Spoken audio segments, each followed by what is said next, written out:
మూసీ ప్రక్షాళనపై తెలంగాణలోని అధికార విపక్షాలు తగ్గేదేలే అన్నట్టుగా వ్యవహరిస్తున్నాయి. మూసీ పేరుతో కాంగ్రెస్ సర్కార్ దోపిడీకి ప్లాన్ చేసిందని బీఆర్ఎస్ విమర్శించింది. అయితే ఈ అంశంలో వెనక్కి తగ్గబోమని సంకేతాలు ఇచ్చిన ప్రభుత్వం నిర్వాసితులను ఆదుకునే విషయంలో విపక్షాలతో చర్చించేందుకు సిద్ధమని ప్రకటించింది.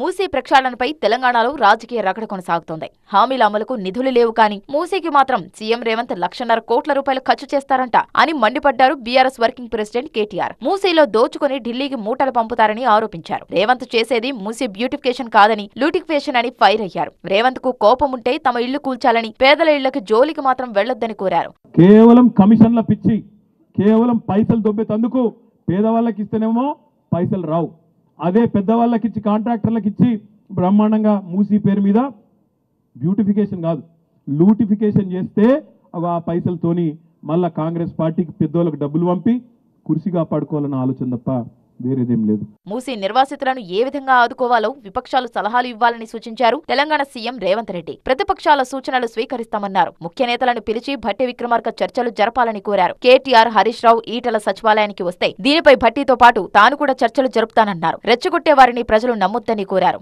నేను స్పష్టంగా బీఆర్ఎస్ బీజేపీ నాయకులకు సూచన చేస్తున్నా. ముఖ్యంగా ఈటల రాజేందర్ గారికి, కేటీ రామారావు గారికి, హరీష్ రావు గారికి నేను సూచన చేస్తున్నా. మీరు ముగ్గురు రాండి సెక్రటేరియట్. నేను మా ఉప ముఖ్యమంత్రి గారు కూర్చుంటాం. అధికారులు అందరినీ పిలిపిస్తా.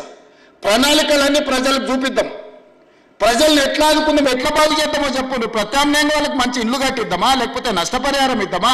మరోవైపు మూసీ కారణంగా నల్లగొండ జిల్లాలోని అనేక నియోజకవర్గాల్లోని భూములు, పంటలు విషతుల్యంగా మారుతున్నాయన్నారు భువనగిరి ఎంపీ చామల కిరణ్ కుమార్ రెడ్డి. ప్రతిపక్ష పార్టీలు ఏ పని కాకుండా అడ్డం పడే ప్రయత్నం చేస్తుంది కాబట్టి ఈరోజు రైతుల్ని వాళ్ళు పండించుకునే పంట, వాళ్ళ పిల్లల ఆరోగ్యం, ఈ ఒక్క మూసీ నది పర్యావరణ ప్రాంతంలో ఉంటున్నటువంటి మనుషులు అందరు కష్టాలలో కాబట్టి వాళ్ళందరినీ కూడా ఈరోజు ఇక్కడికి పిలిచి మనకి మూసీ నది గురించి చర్చ చేసుకుంటున్నాం.